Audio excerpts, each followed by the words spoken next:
Hello. So in this video, I'll be talking about the 6 DLI core instructional strategies. Um, and these strategies are just vital for the program. They are just the assurances that the program is gonna work. Okay. So in this video, I'll be talking about them, highlighting their importance and providing some examples of things I've done and yeah, the idea is just to refresh it in order to start a new year. Okay. So let's get started. I'm going to be sharing my screen with you. Okay, let's go. So first of all, we have here a quick overview of the DLI backbone. So what do we have here? The 6 core instructional strategies are content and language objectives, comprehensible input, modeling, language supports, student engagement, and checks for understanding. And as I want to be using only a few minutes of your time, I will talk about it really fast. But if you have any questions, we can be talking about them in the end. You can also send some comments and we can discuss it later, okay? So let's get started. The first strategist is to use content and language objectives. And what does it mean? It means that for every lesson, we should, we need to have content and language objectives, and they should be said, okay, to the students. They should be displayed somewhere students can access it. Okay, so content and language objectives, they will define what students will learn and how they will express it. And we have to display them visibly and refer back during lessons. So just so we can have it very clear. When we learn something in an immersion setting, this thing we've learned, we should be able to talk about it, to write about it. Okay, so it's not only the input, but the output, and we're going to be discussing it later. So when we show them the the objectives, the content and the language objectives, we need to be very clear on how they will be expressing it. And of course, here in my context, I teach Portuguese, I teach math, I teach social studies, and I teach science. All of them are in Portuguese, so I don't use English. So for everything, let's suppose I'm teaching math. I need to have a content objective, of course. Today they are going to learn 2-digit subtraction, but I also need to add to this content objective a language one because they will be using language, they will be using the target language, Portuguese, to discuss what they've learned, the strategies they've used. Okay, so what is expected from us when it comes to this strategy? We should have a content objective, as it said here, a language objective, and a success criterion. And it should look like this. Okay, I will just go back and show you that this is a page from a PD that took place in 2016. So it's been 9 years and the idea is still the same. So content and language objectives are essential in the DLI context. And when they give us the formula, they ask us to use a DOK verb. And DOK stands for depth of knowledge. And I'm gonna show it them to you. So this is, let's go straight to the example. So this is the example. We have a content objective. I can solve 2-digit addition problems by adding tens and ones. So this is what I can do, and this is the strategy I'll be using. I'll not be counting by tens. I'll not be using the number chart. I will be using tens and ones.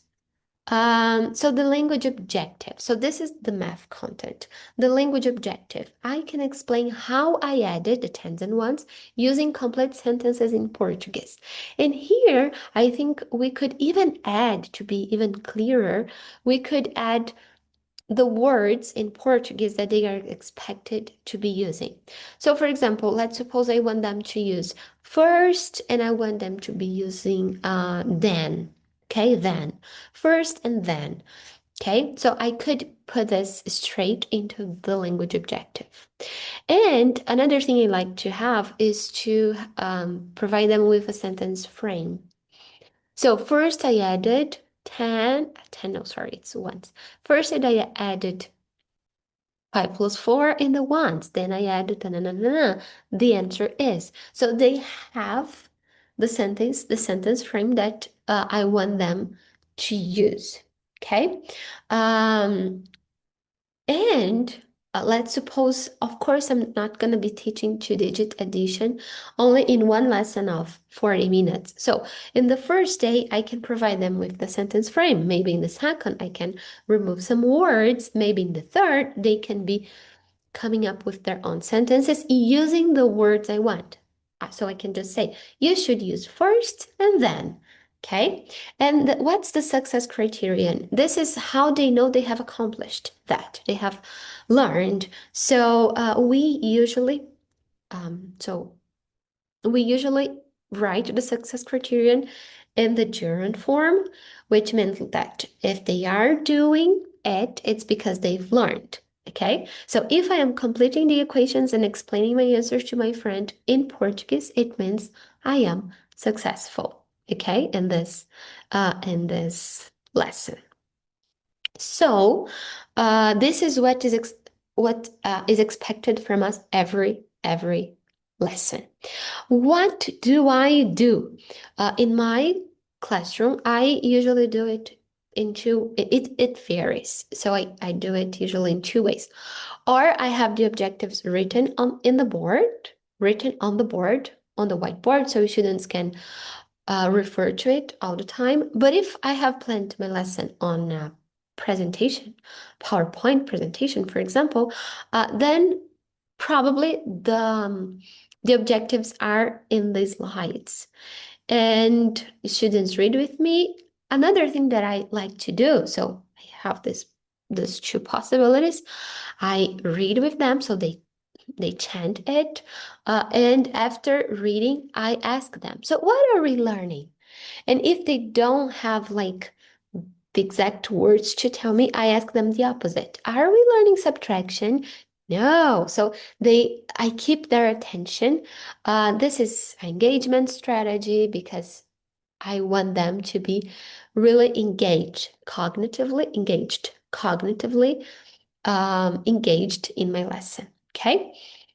So this is the depth of knowledge verbs. Usually for first and second grade, we would be using level 1 and 2. So we compare, we predict, we modify, we tell, we recall, we repeat, we calculate. Okay, so here I used solve, which could be calculate. Okay, good. So here I have the explanations. I will be sharing the presentation with you so you can access all of it. And then why learning targets matter? First, because their achievement increases significantly, and we have even in some research, they say that if students can articulate, if they know what they are learning, it can they can achieve 20 to 25 percentile points higher than peers who could not because they know what they are learning, what to expect. It's not something that comes out of the blue. And then in this other research from 1998, classrooms using learning targets with formative assessment saw average gains of 32 percentile points in achievement. And then it goes on in the study from John Hattie. I really like this study. It's called Visible Learning. It's a series of meta-analysis studies. They say that teacher clarity has a substantial effect in the classroom.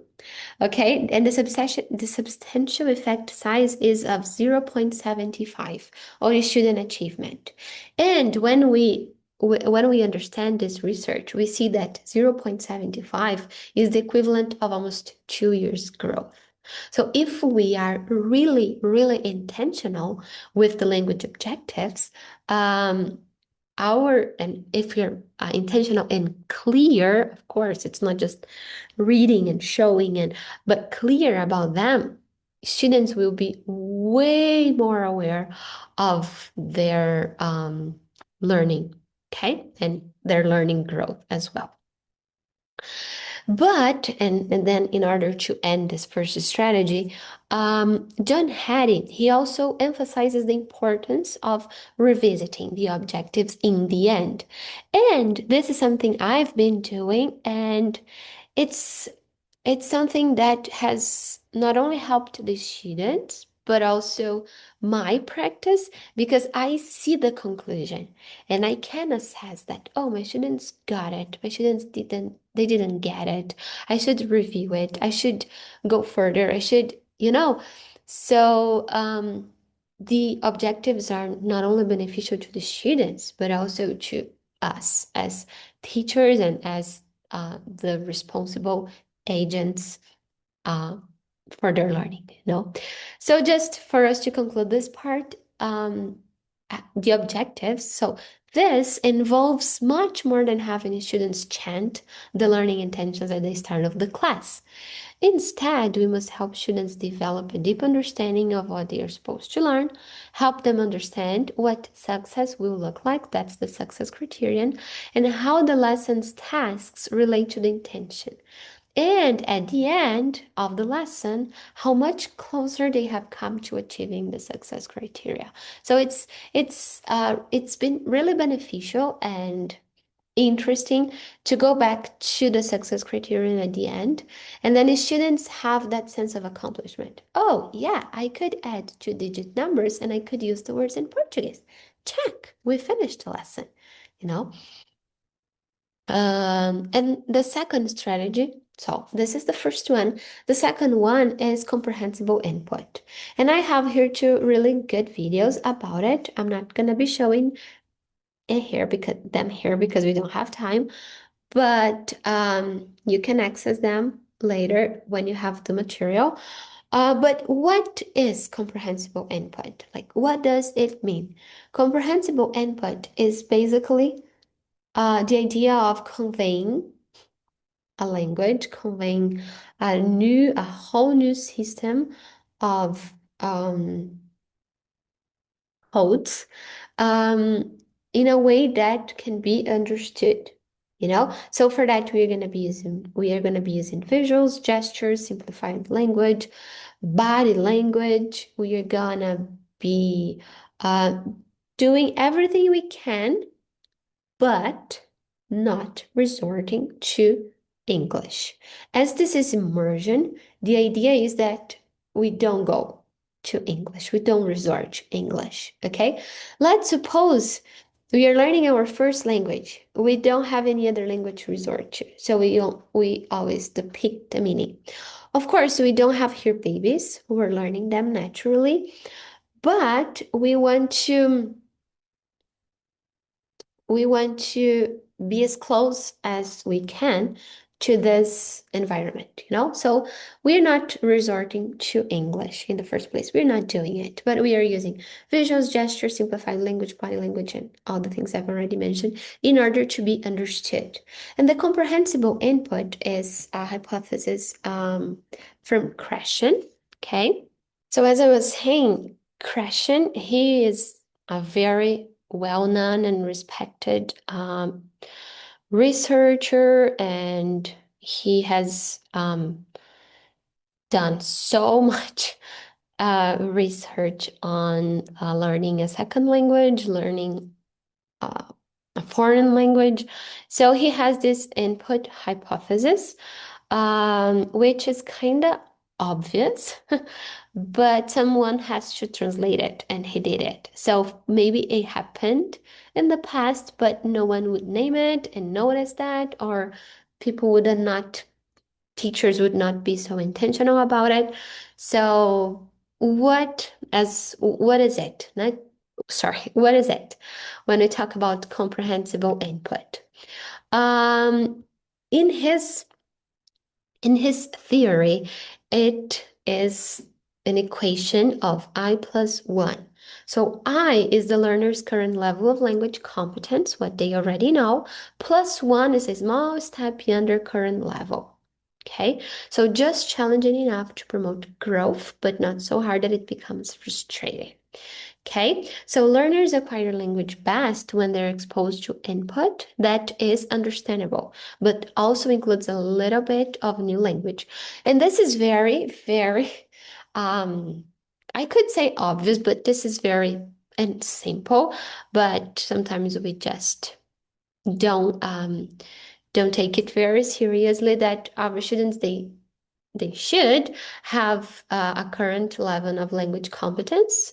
If they are beginners, their current level will be very, very, very low.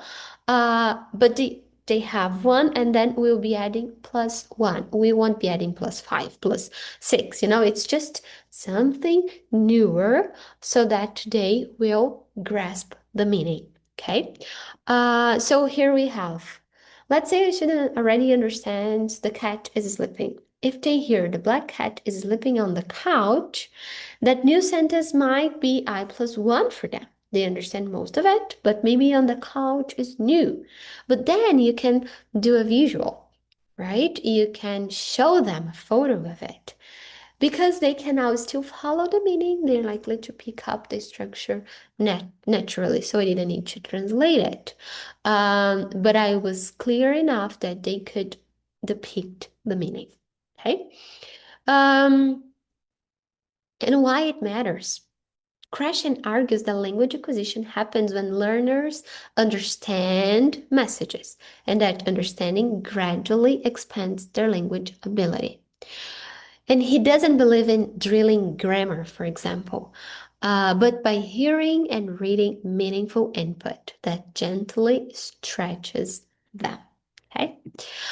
So the idea, like his theory, what is the idea about? So language is acquired through understanding input slightly above the current level. Language acquisition happens naturally. Explicit grammar instruction is not necessary. Motivation and low anxiety are key. So with this we go to his other hypothesis is the affective filter. We should lower it, and we talk about this all the time in class management. We should offer our students a safe place, a predictable place in order to lower the affective filter so they feel comfortable and ready to learn. But overall output is not really, he in his studies, he does not give so much attention for output because we are talking about acquisition. We are not talking about using the language in all its forms. So we are going to be focused on the meaning, not on the form. Okay. But we have some contrary opinions. We have like questions, Greg KR in 84. It's been a while. Krashen's theory is not empirically testable.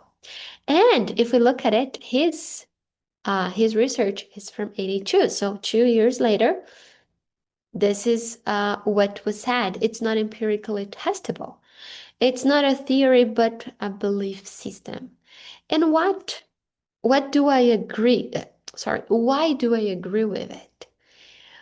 Because it's so hard to test. And as in 2022, Karen said that we never know what comprehensible input is for one student. And then if we have 20 students, if we are in like a classroom setting in where we have 20 plus students, they do not have the same level of language competence. So for one kid, the word, let's suppose I'm talking about, I bought a new book, a new romance book. For one kid, the word romance or the verb in the past might be the +1. But for the other, they may not know anything, just the word book, you know? So it's really hard to balance that. And then, what should we do as teachers? We should be using all the resources we have, okay? And not take it for granted that they already know. Because as we have almost 30 kids, probably not all of them know. So we should not take it for granted. Oh, you already know it. So I don't need to be using body language. I don't need to be showing pictures. Actually, you don't need it for everyone, but there's always someone who will benefit from it. Okay, so in DLI classrooms, comprehensible input supports both content and learning development by making the subject matter accessible, of course, through visuals, gestures, and clear modeling. We're going to be talking about modeling, promoting natural language acquisition through immersion in meaningful connected language use, and lowering the affective filter. Okay, creating a low anxiety environment for risk taking and participation. However, as we've seen here, researchers like Swan, Ellis, and Lifeborn and Spada, they remind us that input alone is not always enough. We want this learners to be users of the language. We want them to be capable of writing, of speaking, of understanding, listening, So we should balance comprehensible input with opportunities for output, feedback and interaction, and explicit instruction when appropriate. Okay? Because we are not gonna teach grammar explicitly every day. But in order to have a more refined output, there may be a situation in which we could be using some explicit instruction, you know? So comprehensible input still remains central to the DLI model, of course. We use comprehensible input in all the stages, the phases of the instructional cycle. I'm going to be showing them to you in a bit, but we use comprehensible input all the time. It's vital, it's essential. We need to be using it. But we also need to be aware of the importance of not only be providing them with so much input, they should be given the chance of producing some output. Okay. And then here we have the instructional cycle. And this is the material from that PD from 2016. So here we have the instructional cycle. We start with content and language objective, and then we have the opening of our lesson. We introduce the new material. The opening, we usually retrieve previous knowledge, and we introduce new content. There's like new vocabulary. We introduce new language with language supports. There's guided practice. There's modeling cycle, and then we release them for some independence. And then we close it. And then when we are closing, it's interesting, as I've said, to go back to the success criterion and discuss it with the students, okay? But as we're talking about comprehensible input, we can see it here in the opening, when we are introducing the material, when in the guided practice, in the modeling cycle, and then again when we are closing. Of course, we are not using comprehensible input when we are releasing them for independence. And this is interesting because we should balance. Independent practice should be given enough time so that the students can really articulate language, can really choose the words they want to use. You know, they should be working autonomously. Okay. Okay, so we've seen the objectives, we've seen the comprehensible input. Now we have modeling. Learning would be exceedingly laborious, not to mention hazardous. I don't like this word.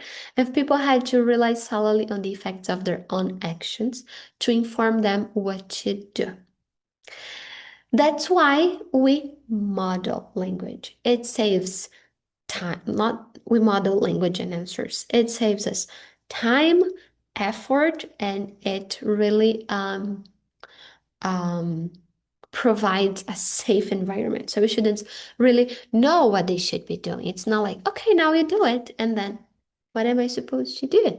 What am I supposed to talk about? No, we offer modeling so that they feel safe, they feel comfortable, it's more predictable, and when we release them for independent practice, they know what to do.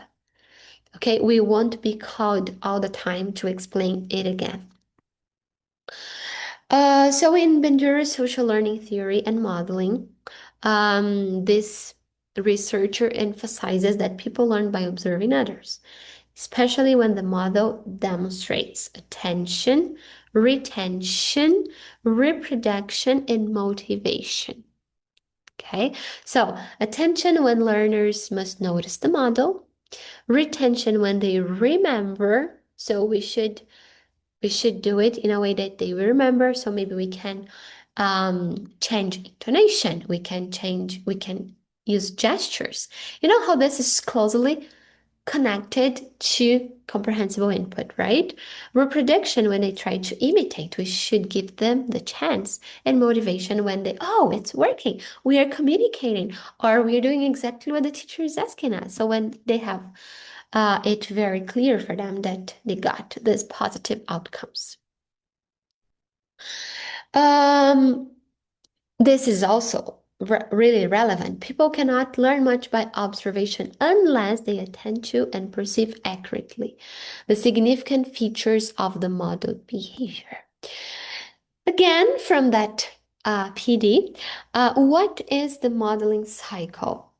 In a few words, the way a teacher shows students what they should know and be able to do, providing them 4 opportunities to show them what the expected outcome is.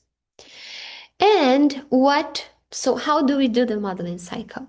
I do, we do, you all do. Okay, so let's suppose I'm teaching math here.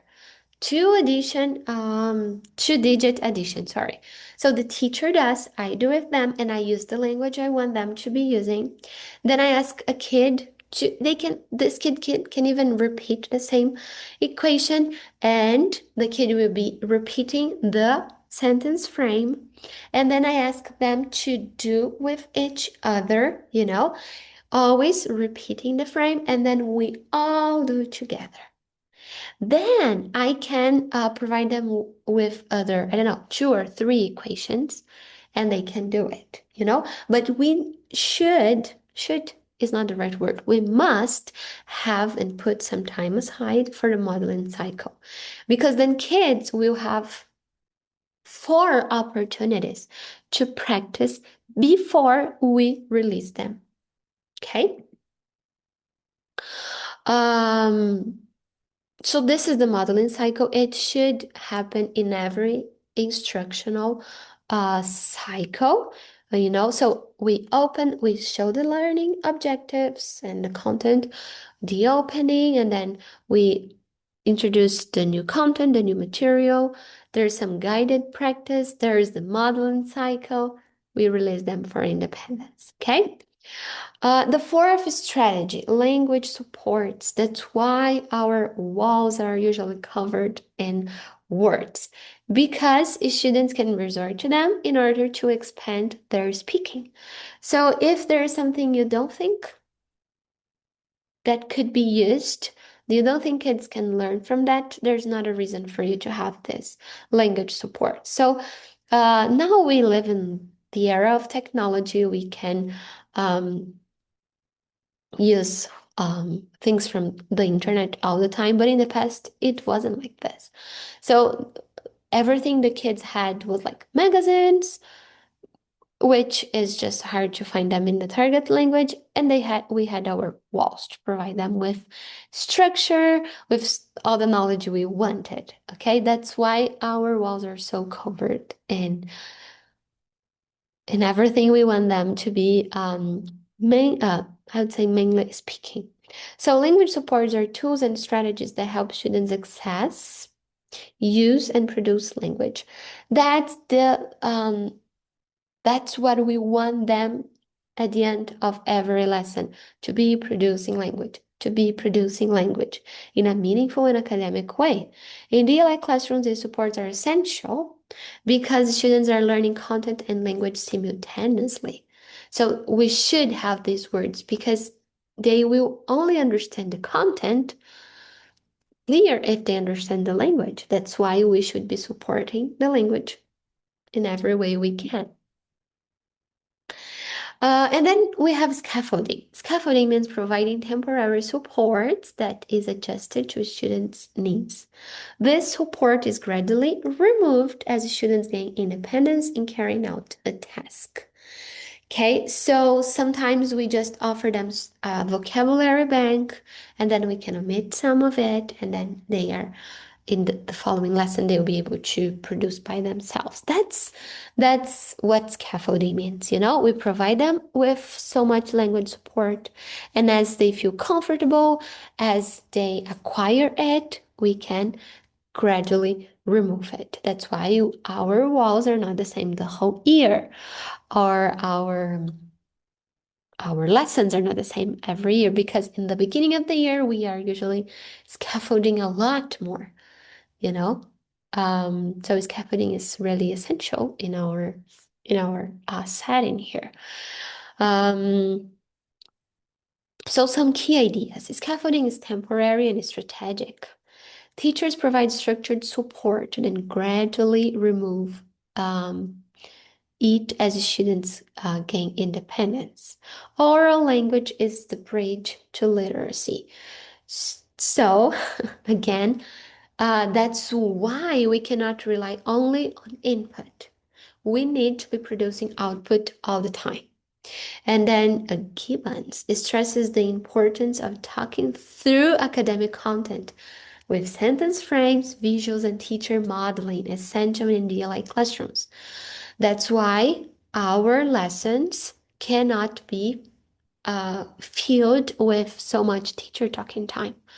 Teachers should be speaking like to a minimum, you know, and kids should be repeating it all the time. And this has to do a lot with engagement. Collaborative tasks support academic language. Tasks like joint construction of texts or structured pair work help students use content and language meaningfully and not just memorize it. Language learning is social. That's why they sit in pairs, in trios, in groups. They need to use it. And students need interactive, purposeful opportunities to speak and write in the target language. Output. They need to be users of the language. So here common types of language supports. We have sentence frames, word walls, graphic organizers, visuals and realia, modeling, oral, and written language. So the modeling cycle is also a kind of language support. And in the modeling cycle, we use comprehensible input. We see how everything is connected, and we can use anchor charts. Okay. Strategies. This is again from that PD. Strategies that increase the quality of language production. Explicit instruction of vocabulary, in context, thematic functions, word banks, sentence frames, and sentence stems. What's the difference between sentence frames and sentence stems? Sentence frames, kids will complete with one word, just what we've seen in the objectives, So first I added ta-na-na and ta-na-na in the ones. Then in sentence frames, we can just say first blank, then blank. Okay, so in order to offer a sentence stem, we it's implied that we should have used the sentence frame before, and we have released them for this independent practice, okay? So here, sentence frames, sentence stems, the difference, very, very clear. The fifth, strategy is student engagement. And this quote is magnificent. Engagement is not about compliance, it's about cognitive investment. It's not just being quiet. And it happens to us all the time. Probably you who are watching the video, because I'm not engaging you as listening to you. I'm not asking you to write. I'm not asking you to talk to a partner. You are engaged because I'm talking to you, but you can be thinking about what you're gonna do over the weekend.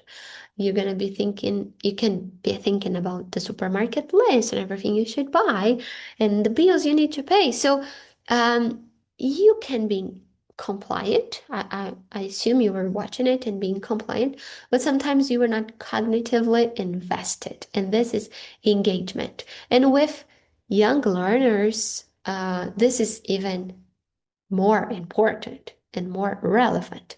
How do we engage them cognitively? We should use their bodies, their mind, their all their senses, So they'll be moving, they'll be talking, they'll be turning to a partner, they'll be writing. And this is not just at the end when they are doing it, when we are releasing them for independent practice. It is all the time. Okay, here, and I've said that I don't know how many times, maybe 100.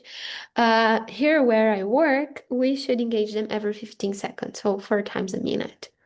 And it can be many times. They can be repeating.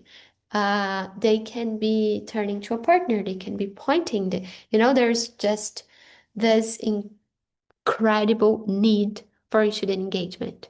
Otherwise, they are not learning. They are, but not as much as they could be, okay?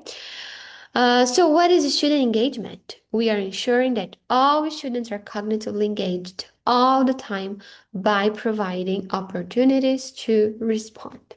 Opportunities to respond. These OTRs should be happening every minute, okay? And then we have here a very interesting video that I totally recommend you to watch. It's from my district coach. It's on YouTube. It's free. And so it talks about student engagement. It goes from minute to what I really want to highlight here would be from from these minutes, 1 minute and 40 seconds until 5 minutes. So 3 minutes of this video. If you want to watch it,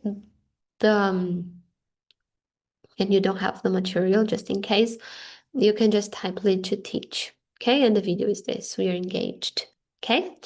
So how do we create student engagement? We can do it cognitively, visually, physically, and orally. Okay. So cognitively, when you're thinking, hand signals, whiteboard, clickers, response card, thumbs up, thumbs down.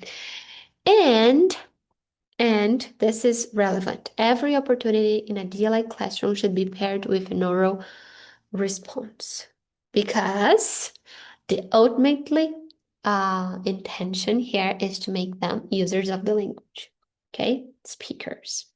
So oral responses are like, I would say, essential to our setting.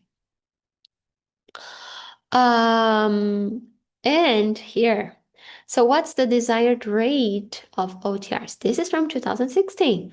So to new material, I want them to be answering from 4 to 6 responses per minute with the rate of 80% accuracy.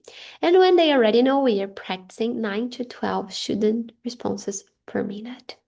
So this is crazy. This is crazy, but it's also simple. Students will be repeating, or we say the word and they finish it, or they just complete, or they just change the intonation. This is all kinds of OTRs, okay, opportunities to respond, or they turn to a partner and they say a word, or they use thumbs up and thumbs down. These are all opportunities to respond, okay? Uh, Providing students with frequent opportunities to respond has been established in terms of increasing student engagement while decreasing disruptive behavior because they will be engaged, they will be involved. Will there be disruptive behavior? Yes, but it usually decreases a lot and it it does not escalate usually, okay?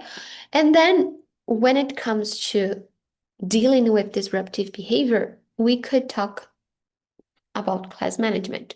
How do we respond to disruptions? There is a video about it on my YouTube channel. So how do we respond to disruptions? Um, I would say something else about this. Yeah, okay. And then we should have I shouldn't talk in time that's way bigger than the teacher talking time. Okay, the greatest enemy to student learning is the talking teacher. What I'm doing here, recording this video, talking to an audience that I probably don't know, and not engaging you in a more active manner is not desirable if you were teaching a lesson. You know, your students should be talking, your students should be interacting because they are learning. We already know that. Okay. If you're talking all the time, how can you hear the impact of your teaching? Hmm. Hmm. So when do we embed student engagement in the instructional cycle? Again, we go back to the instructional cycle and we see where engagement takes place. In the opening, when we are introducing new content, guided practice, all this time they should be engaged. And of course, when they are working independently, they'll be engaged more, more, let me go back here, cognitively in like thinking about it. But yeah, I would say that even using visuals, physical, and oral, they are all the time being cognitively. That's our ultimate uh, intention here, you know? Yeah. And the last strategy, sorry, is checks for understanding. Students are there working on their own. Sometimes students are they are not getting it and we don't notice. So we as teachers, we should be gauging them, modeling, um, leading, like handling disruption. So there's all these things we should be doing, but also we should be checking for understanding constantly because this will predict the success or the failure of our lesson. Okay, so checks for understanding are quick, informal ways. So this is an assessment the teachers are doing all the time. So in formal ways, teachers find out whether students are learning what's being taught during the lesson, not just at the end. It's not like it's the end of the lesson, and we ask, did you understand? Because then one kid or one learner will say, no, I don't know what you're talking about. And then you have just wasted your time. And then we could even talk about the ZDP, which is the Vygotsky concept of zone of proximal development, because it highlights the importance of identifying what students can do with support before they can do it independently. So if they are in this zone of proximal development, they are almost there. So probably they need some more of scaffolding, some more practice, just some more modeling. You know, that's why we are checking to see what else we can provide them. Sometimes they just need a teacher who is there reinforcing that, reinforcing appropriate behavior. This is a whole new world of positive reinforcement. We are just there. and they get it and they feel more confident, you know? So checks for understanding are essential tools that help teachers locate each student's CDP in real time. So is he getting there? Maybe he's missing this. Maybe when he's speaking, something that's very common here, at least it was common last year, was a student using I instead of my, you know? So by walking by, I could notice that and I could provide them with some feedback right in the time. So the student was almost there because there he was talking about him. So like that was his CDP. He was almost there. So with some, I check if he was understanding it. He was not understanding it as a whole. So I offered him some feedback and he got it. So by using quick and informal strategies to assess understanding, teachers can adjust their instruction and provide the right amount of scaffolding. Okay, ensuring that learning stays within a student's reach, but still challenges them to grow. Again, going back to comprehensible input, we need to be sure we are offering them I+1, and sometimes you just need to help one understand what's going on so that they can get this, because sometimes it's I+10 for one kid. So we need to be sure that we notice that kid, that we will target him or her, whatever them, in order to do not have this big gap in our classroom, okay? So how do we check for understanding? With visual hand signals, whiteboards, clickers, response card, thumbs up and down, TPR, total physical response, corner note taken, move to the answer, four corners, opinion lines. You could even talk about this strategies, and choral, turn and talk, think, pair, share, precision partner, small group discussion. So there's a lot of ways. Remember, every opportunity in an immersion classroom should be paired with oral responses. They should be speaking all the time. Okay, so this is just for you to think about which strategy do you feel could have the biggest impact if you use it more consistently. And think about your daily instruction. How many times do you guide students through a full instructional cycle? From objective, modeling, guided practice, independent application, and checks for understanding. Okay. And then I'll be uploading material to our Google Drive. We will revisit these strategies in future DLI meetings, and you can ask for support from the mentors or coaches at any time. Okay, so these are the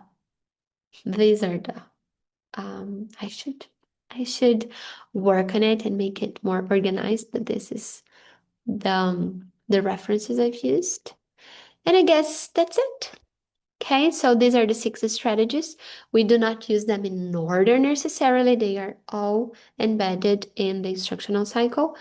And knowing it and knowing the importance of it, and once you start using it, noticing how much it improves and it saves time and it gives us like a vision of where are we starting, where we should go. It changes everything. Okay, so that's it. I hope it was somehow useful, and my intention here is to just revisit them and provide some new ideas and invite you to think about your own practice and maybe select one strategy to work more consistently. Okay, that's it. Thank you.